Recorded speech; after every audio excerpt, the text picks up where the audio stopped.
I thought my husband was cheating with his stepsister, but she had assaulted and blackmailed him for years to keep it a secret.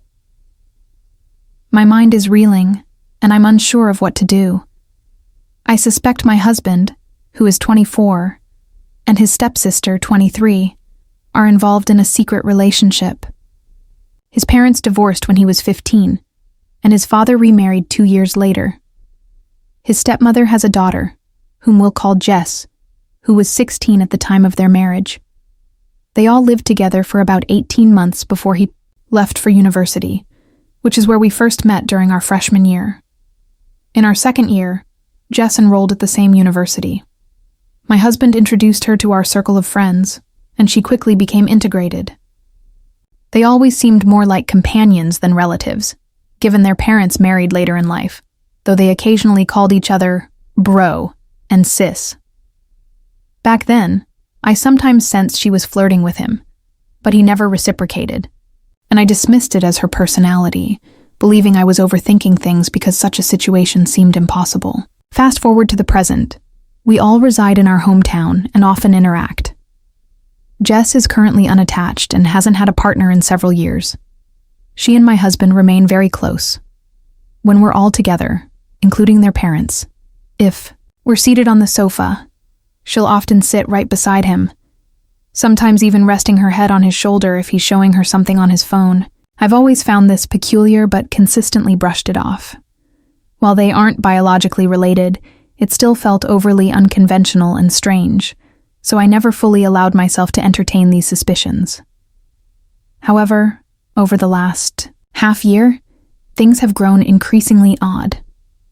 Both my husband's and my birthdays are in April, just a week apart, so for the past couple of years, we've celebrated them jointly. We had friends and family over, and typically we receive combined gifts. But this year, Jess gave my husband something specifically for him: expensive gaming headphones and a watch, but nothing for me. She also gave him a card with a significant amount written inside. I didn't get to read it when we were opening presents, and later I couldn't find it. When I asked my husband about it, he casually said, "Oh, I must have accidentally thrown it out with the envelope." Yet the envelope was still among the other items on the counter. They've been exchanging many more texts, and she's been communicating less with me. Remember, she and I have been friends for the past 5 years. Sometimes, I'd see messages from her pop up on his phone screen, containing emojis. This would happen while he was holding it, and he'd unlock it very quickly, so I never really managed to see what they said. If I suggest we meet up or hang out just the two of us, she's always occupied, but if it's her coming to our home to see both of us, she never declines. He has also been visiting her more frequently, which is a somewhat complicated detail because she still lives at home with her mother and his father. So, he simply tells me he's going to spend time with his dad, but I have a feeling it's for her. Our intimacy has also dwindled recently. Neither of us has ever had extremely high libidos, but we consistently averaged at least twice a week. Now it's about 2 to 3 times a month. What truly pushed me to the breaking point was when we all gathered this past July 4th.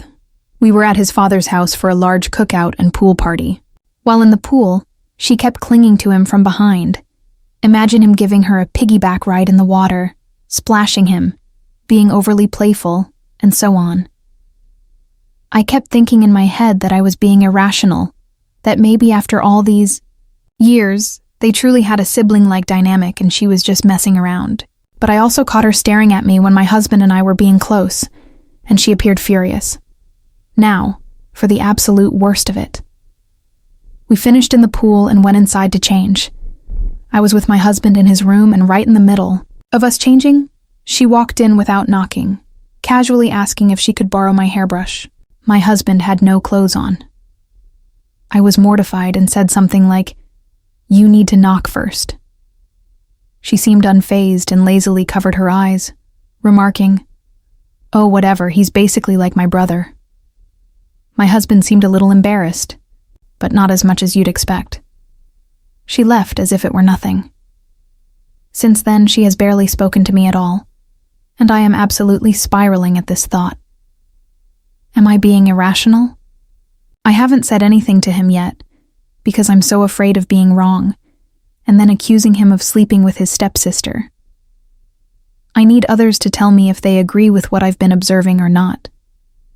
Small update. Thank you to everyone who has replied. When I made this post, I was hoping for validation of my concerns, but also scared of that at the same time. I'm trying to maintain composure and act normal around him as best I can.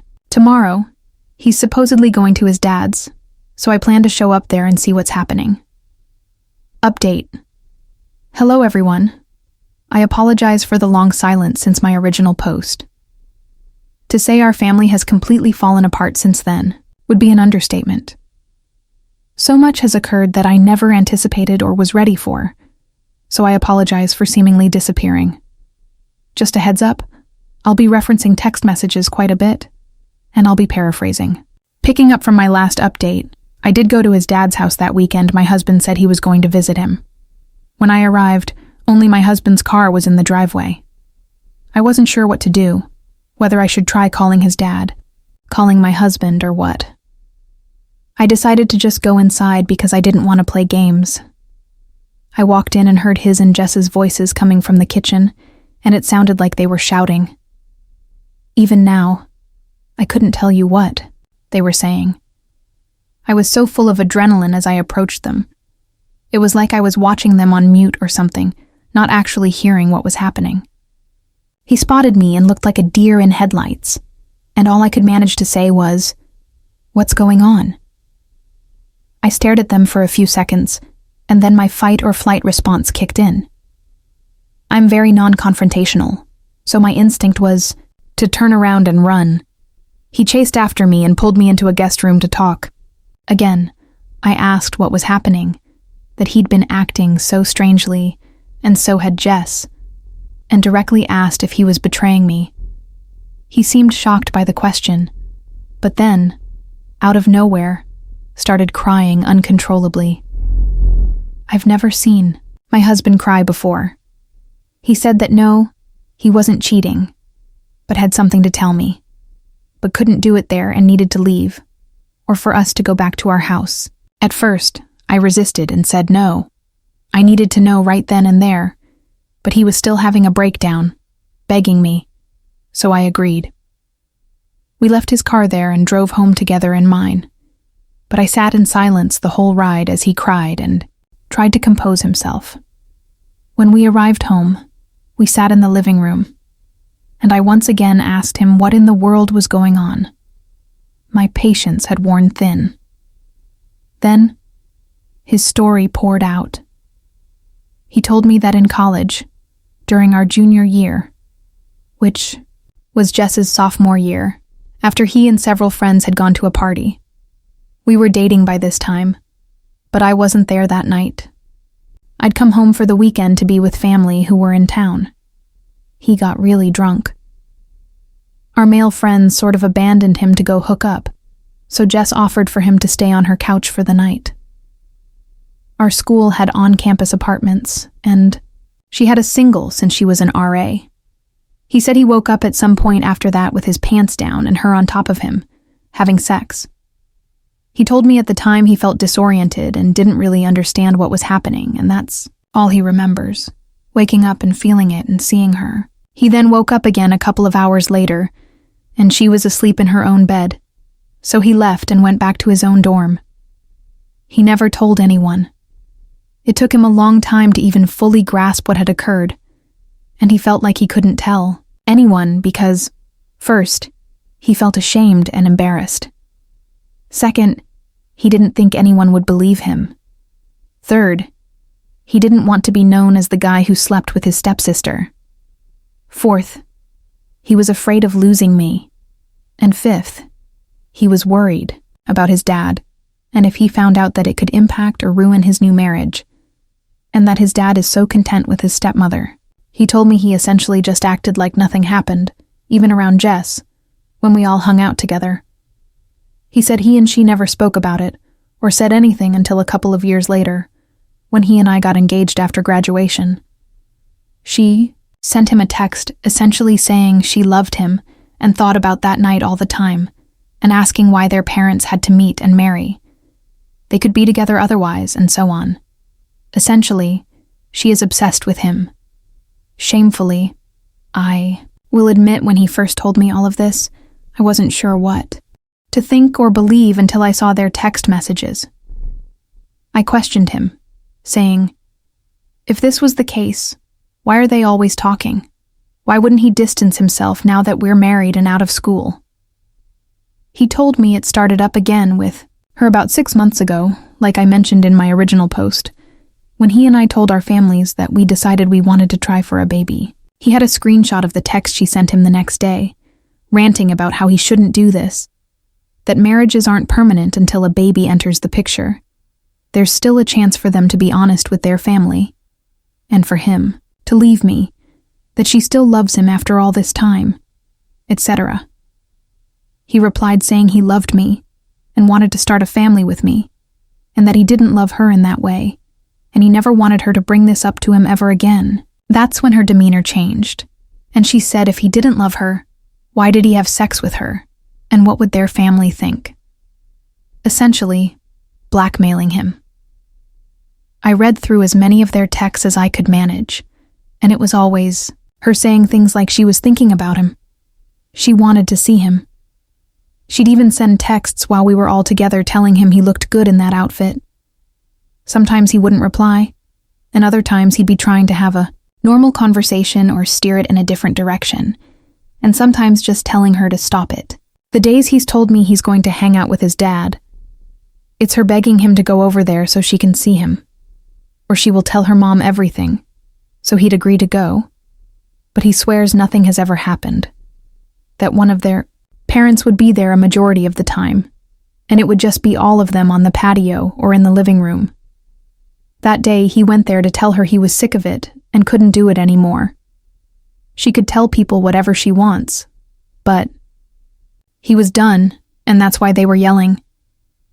I sat there taking it all in and honestly was speechless, as I did not expect any of this. I asked him about our sudden lack of intimacy, essentially only during my fertile window since we're trying for a baby, but never any other time. And he said all of this being brought up for him mentally has made him shut down about sex. He was only doing it for me because I want a baby, that it's taken him so long to realize and come to terms with the fact that she assaulted him, and how this is harassment. I cried. I felt betrayed by her, and then a heavy, deep empathy for him. I just hugged him and cried, and he cried too. I told him he really needs to tell his dad because we can no longer associate with her in any way. And how can we manage that when she lives with him? At first he said no, he couldn't, because he's worried they won't believe him, and also doesn't want to ruin his dad's life, because how could the marriage with his stepmom survive this? I told him I don't have an answer for that. He has to trust that his dad will believe him. I was also worried about her panicking after their argument and doing something crazy.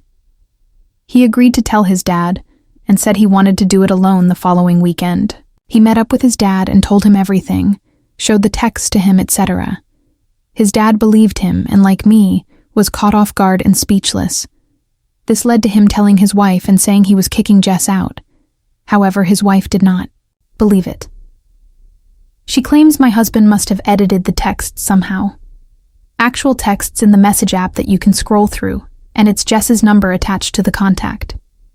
Jess freaked out, saying none of it was true and he was the one who'd been harassing her.